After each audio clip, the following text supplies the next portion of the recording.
welcome back to another episode of Urban Magazine's 40 Under 40. Hey, I'm Giles. I think that's right. Yeah, right there. I'm Giles. I am the curator for our 40 Under 40. And today we have another amazing artist.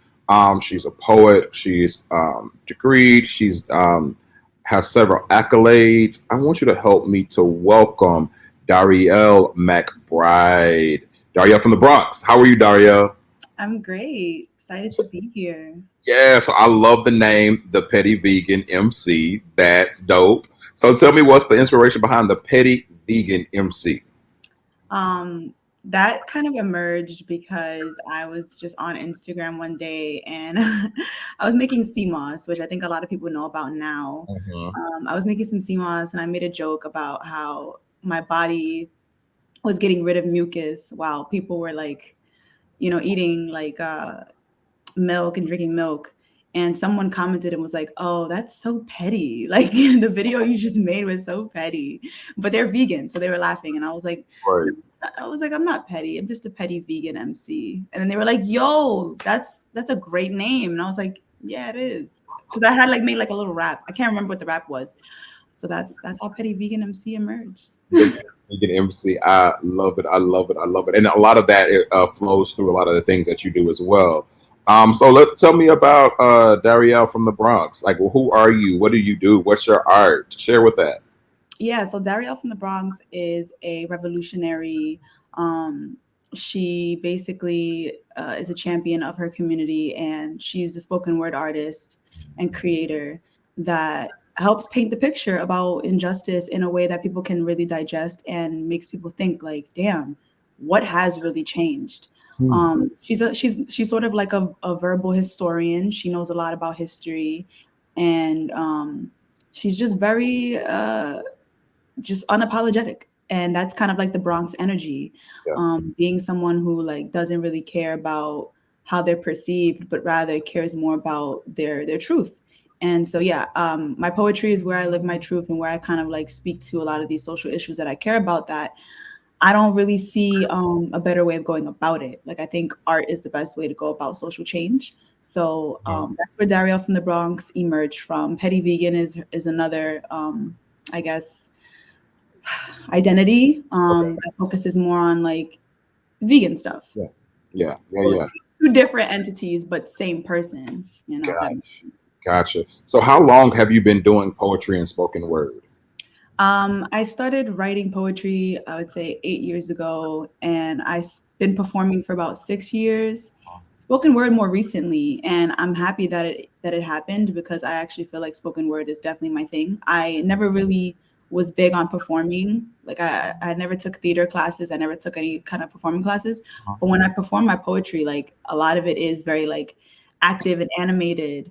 So I like that about spoken word, because with traditional poetry, you kind of lose that. Like you have the emotion, but you really lose that engagement with the crowd. So I love to engage the crowd. I love to see people's reactions to what I'm doing. I love using props in my performances. So spoken word, I would say, is within the past like 2 years, honestly. Okay.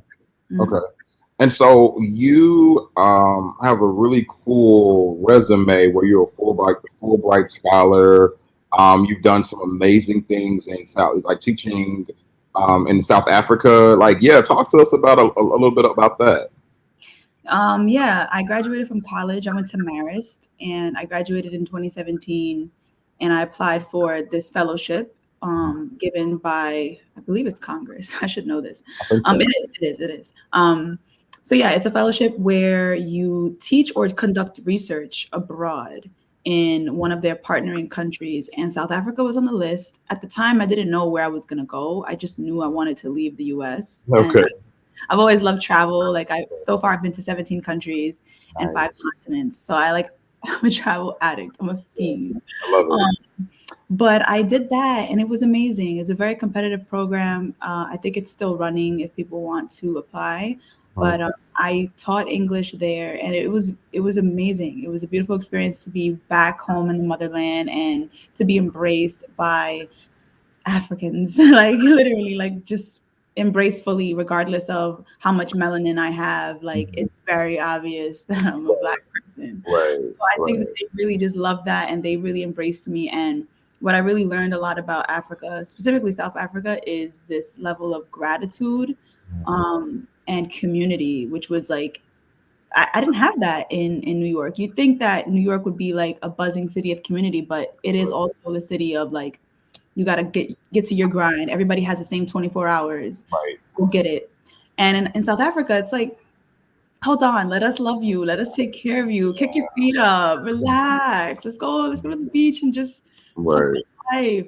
You know, I just love that energy and I miss it to this day. And I think the most resilient people on the planet are Black people, but specifically Africans, obviously. Beautiful place, the scenery is amazing, and it was just difficult because the resources were limited, and I was trying to teach English to people that we're probably never going to be able to really use it, you Wow. know, because of the residue of apartheid was still so prevalent there, you know, like apartheid ended in what, 95, 94, but it's like it's basically still there's still communities that are predominantly white. There's still a lot of segregation, Right. townships still there, obviously. So it's just a lot of social stuff that really messed with my head. Uh, They have similar like social injustices, but ours are a bit more violent, I would say. Theirs okay. are more like segregational. Uh, So it's like, oh my God, like you go there and you're just like, what what have they done to our people? what part of South Africa were you in? So I lived in Durban, which Okay. is like 45 minutes from the capital. Yep. I've It, been to Durban. yeah, I was in Durban and then I like visited all the other spots, but I was like based in Durban. I loved Got it then. Yeah, Loved it. yeah. Durban was very. I didn't expect it to have such an Indian presence. Neither. Yeah, until I got there, I was shocked that but it makes sense. It's like right on the Indian Ocean, so it makes sense. Yep, yep. And there's so much history there. And it's so interesting just to see how the dynamics play out because, you know, people feel certain ways about certain groups and there's Um, still like a social hierarchy yeah. in South Africa. So it was really interesting to see the merge of cultures. But I enjoyed like the fact that there was a lot of Indian presence there because I also love Indian culture and the food. Haven't been to India yet, Oh, but gotcha. just amazing. Like the people, I met a lot of great people there. So Yeah. So, you also won the John Lewis Fellowship.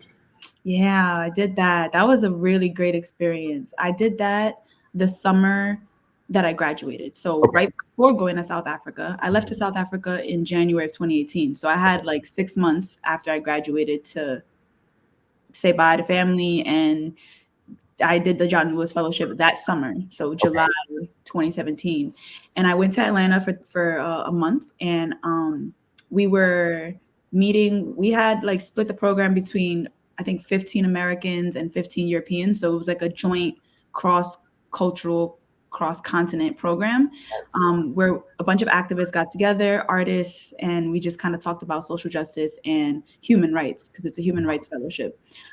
We kind of talked about racism, restorative justice, and how that kind of played out in the South. I learned a lot about, you know, how people desegregated the South single-handedly, and that was really amazing. We met John Lewis, and he spoke to us. I got a picture with him, and I'm glad I did because I Yeah. saw him and I was like, "Damn, that's John Lewis! Like, what do I do?" And my history teacher was like, "You better get a goddamn photo with that man," and I was like, I ran. I was like, Good. "Excuse me, Congressman, I'm gonna take a picture with you." He's like, "Sure." And it That, was like one of the rare photos where he's actually smiling because that man, for some reason, is never smiling. right. Nothing mother funny about Right. racism, Right. you know. Right. So that Right. was a great experience. I learned a lot, and I developed a newfound love for Atlanta. So I never had that before. That's awesome. That's awesome. So you've had a lot of foundational moments that helped to build your career. It sounds like. Um, Yeah. yeah. So like a lot of people don't get these opportunities. So can you talk to us about what was different or what you did to align yourself to be able to be selected for these opportunities? Um, it really came down to just knowing that they existed in advance. I think that helps. So like obviously, um, I don't even know how to put it, but I was fortunate enough to like have a network of people who knew about these prestigious programs and were like paid to help. So like being in college helped me because there was like a career center that I used to work at. So I got really close to one of the one of the staff members at the career center, and she, was always like, hey, like this application's about to, have a deadline. What are you doing? What's your plan? Nice. Because she knew what I was capable of and she knew what I stood for. So I think two parts is one, doing your research and just seeing what opportunities are out there, or connecting with people that are plugged into these opportunities, and Right. then creating a relationship with them, because you can't get anywhere alone. And two, making your own like agenda, or um, your own goals known to people. Like, share your goals, share your desires, share your aspirations, because there are people that want to help you. And I think, like, I've always been transparent about where I was headed or what I was interested in, or being like a prominent like activist and artist on campus. Like, people just knew like that would Right. be good for Darriel. The people think of you. So Right. as you're putting yourself out there, people will think of you and people will send you opportunities, because that's part of the whole plan. The universe has conspired to put people here to help you out on the journey. So that, I think that's what it is. I also am very organized. Like, I'm a Virgo, so I have like a spreadsheet where I like put, Oh yeah. I'm like, this is this program and this is the deadline. Right. I have it like color coded. So Wow. Yeah, that's very Virgo. Very Virgo. yes, I have that. And that helps me. um, yeah, so that's a great knowledge, because I know a lot of people, they want these opportunities, but you're right. You have to be in the social network is capital, and having people who are able to advocate on your behalf and say, hey, you'll be great for this, or hey, have you met Darriel? Those kind of things. Yeah, that's dope. Um, Pivoting in a little bit, so you have a new self-published book out called the Ghetto Youth Handbook. Let me know what this is about. Yes, the Ghetto Youth Handbook. I actually have it here, so I'll just show her my Hey, baby. love And it. it's Love still in the it. Love pack, it. still in the pack. I love it. But I got a grant this year from New York City. It's the City Corps grant. So if anyone's watching, thank you so much for that grant. It helped me create this book, which I've already had like in my plans to make, but I just never, I needed that push, and that grant really was what pushed me. So part of the grant is to produce a social community event, like a community engagement event, Okay. and you have a deadline to do that, and you need to have a deliver. You don't need to have a deliverable. I just wanted to have a deliverable. So I basically, wrote this book. I had already been writing it, thankfully, because we didn't really have a large amount of time to plan our event. We had like a few months. So I Okay. was already writing the book from about 2018. And I just threw in my newest poems, and I curated an event at the Bronx Brewery. And it was amazing. And since then, I've been like connecting with a bunch of people, going to open mics, Mhm. applying for more things, using this as a thing in my toolbox. Well, But the book itself was made to be a handbook. It's actually a mental health, emotional health, spiritual health guide for people from the ghetto. So obviously, it's centered in the Bronx, right. one of the biggest ghettos, one of the most profound ghettos, but it really is designed to help anybody who's struggling with mental health stuff, anything related to poverty, and like the mental health struggle that comes from being in poverty, being Black in America, being a Black woman, being a Black man, being LGBT and Black, being Hispanic, being mixed race. Like, all of those things are tied into the book, and it's a really powerful piece, all about identity and how to navigate it. That's been my journey with this book. I wanted to help people in a way that just makes them feel seen, because my childhood and my upbringing was very isolating, and poetry was just me and my ideas. So now, yeah, I've been able to expand that out. So hopefully it'll keep reaching more people all over the world. Nice. Um, so there are a lot of amazing things you've done. Can you talk to us a little bit about a time where you had a struggle and then how you overcame that struggle? I'm always struggling. Okay. I'm struggling right now. And people don't really know that. I've decided that 2022 is going to be the year that I became more vulnerable, so that people could understand that all that glitters isn't gold. And also, like, social media is the biggest Decepticon. Like, it doesn't matter how many followers you have or how many things you have on your resume. You could still be struggling. And this is a testament to white supremacy, Mhm. because I'm a woman who, in retrospect, is successful, or is has achieved a lot of things, but I'm still at the bottom of the social hierarchy. I'm still striving to be where I want to get. I'm still competing with a lot of people, whether they're black or white, it doesn't matter. This is not something that like once you achieve something, you're like you're good Right. to go. Like it is a constant up and down flux. And I Right. had to learn that the hard way because when I was in college, it was like I was applying for program after program and I was getting in and I was like, damn, I'm killing it. I'm a freaking beast. And Yeah. then once I graduated, it was like real world hit. The real world is not the same. These fellowships are not going to necessarily get you by. Right. Job market was messed up. It's still messed up. I'm still looking for work. So if anybody has a job, Yeah. holla. But Right. you know, it's just like it's a misconception to think that because somebody has achieved certain things that like they haven't struggled. Like I'm struggling every day, Uh-huh. whether it's like facing a rejection from a program that I really want because I know it's going to elevate my art to the next level, Right. or if it's going through hostile friendships and breakups or living situations. The hardest thing for me has just been trying to stay optimistic in the face of adversity because I think that although rejection is like redirection, it still takes a toll on you because you know that you want to give back and you know that you have like a larger purpose and you want to help your people, but at the same time, you know, you only have so much to give. Yeah. It's been tough too, trying to just kind of like build community because I noticed that a lot of people are jaded with not just COVID, but just like everything. Like, how Right. many black and brown people are we gonna see die before we're like, you know what? I'm sick of these damn poems. Yeah. I don't want to hear about another poem about it. I'm done with it. And it's like, let's not run from that. Like, let's Right. lean into the jadedness. Let's lean into the frustration. I'm trying to start a conversation. I'm not making poetry to entertain. Like, I don't even consider myself an entertainer. I'm just trying to inform. I'm an informant, if anything. Love So it. it's just been tough trying to get people out of their funk and get people to see, like, yo, we can change our community. We can change the world, regardless of what they're telling us. Yeah. We need to build community, but everyone's kind of, Yeah. isolated. So I'm trying to use my poetry to build a bridge. And what does that change look like in your mind? It's people waking up from their slumber. At the Mhm. end of the day, we have all of the information we need to know the truth, Yeah. whether it's like the government's mediocre way of trying to hide things that are very corrupt, Hmm. or just breaking family cycles and generational curses. Like I think that that's the start of it, and that's what I did with my book. That's what I did by going to college and like being the first in my family to go to college. Just starting with you, if anything. Like if you can't change the world around you, at least change your inner world. And Yeah. then I will start to slowly reflect. It's been a slow progression for me because growing up, I was surrounded by violence and drugs and all these things that a kid shouldn't be around. And Right. then I just made a cognitive choice to be like, nah, like I don't want that for myself. I'm gonna do better. So I went to college and then things started to improve. Then I started traveling and then I started getting these opportunities. So I decided to be that change. And I'm just gonna keep doing that. And I think that's the real growth is when people decide like I could be a part of the problem or a part of the solution.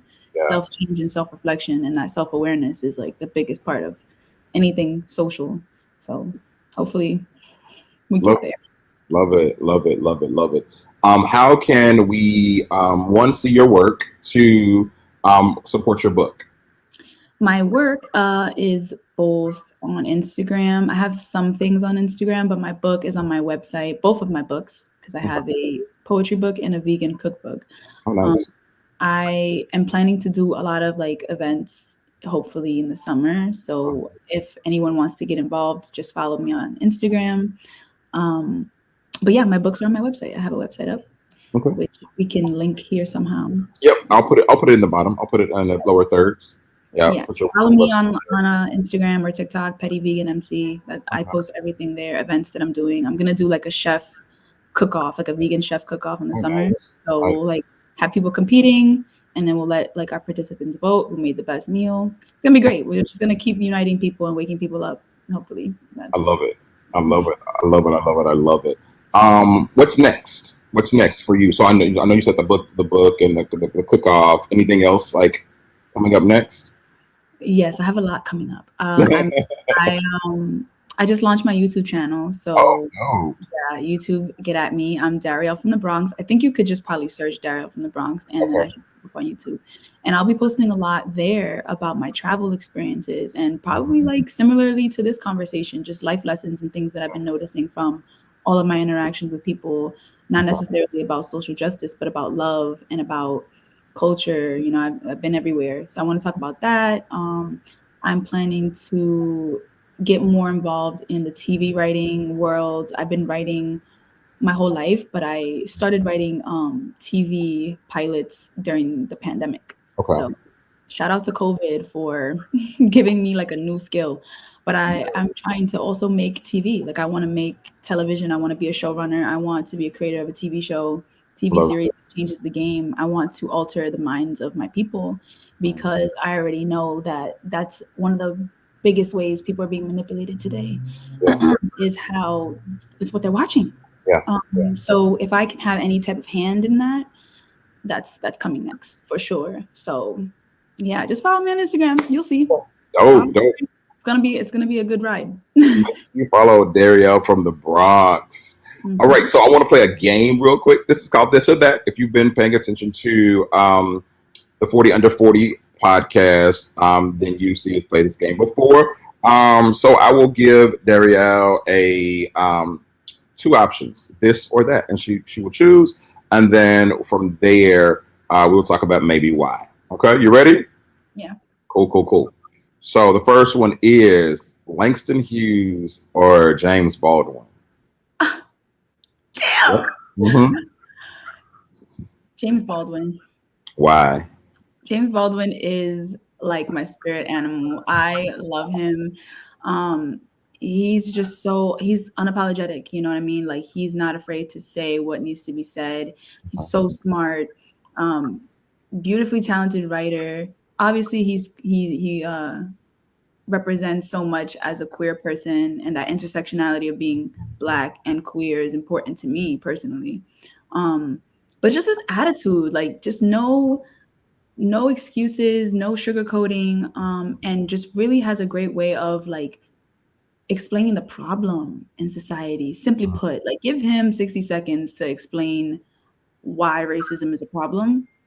Nailed it. I've never seen anybody do that so successfully. I literally aspire to communicate that way. Like he's somebody that he's like one of my idols. Like I want to be known as somebody who can break down these social issues in such a clever, concise way. So I study him all the time. Love him. Love it. South Africa or South America? That ain't even fair. That's not even fair. I'm so biased. I think everybody knows I'm gonna say South Africa. Okay. I've lived there, but I've never been to South America. Okay. I don't know. I feel like I'd still choose South Africa though. Gotcha. Okay. That's cool. New York pizza, LA tacos. New York pizza. I knew the answer to that one. I knew the answer to that one for sure. Next one. This is going to be interesting. Big party or intimate gathering? Intimate gathering. Ooh, why? I'm just a very intimate person. Like I kind of get social anxiety from being in large groups, and I'm all about the closeness and intimacy of like, would I rather be around a bunch of people that I don't know, or would I rather be around people that are like solid and I know them really well and they know me really well? Okay. I can see that. Last one. Stay up late or wake up early? Stay up late. I'm a night owl. Let's go. That's when everything happens. The magic, the depth of the emotions, the deep stuff, the answers sometimes. Ancestors visit you at those hours as well. You know, it's like, I don't know what it is about being up late and being a night owl. It's just, that's the best time to create. It's a lot of artists are night owls for sure. Definitely. Literally never met anybody who was like, I woke up at 4 a.m. to 5 a.m. read a poem. Nah. Not at all. Well, cool. Well, thank you for playing along with me, Darriel. Make sure you, hey everybody, make sure you go follow the Petty Vegan MC on all of your social media channels. Buy the book, and support our artists. And of course, make sure you like, share, and follow Urban Arts Magazine and our 40 Under 40 series. Darriel, thank you so much for joining us today. Thank you. This was fantastic. Thank you so much. You're very welcome.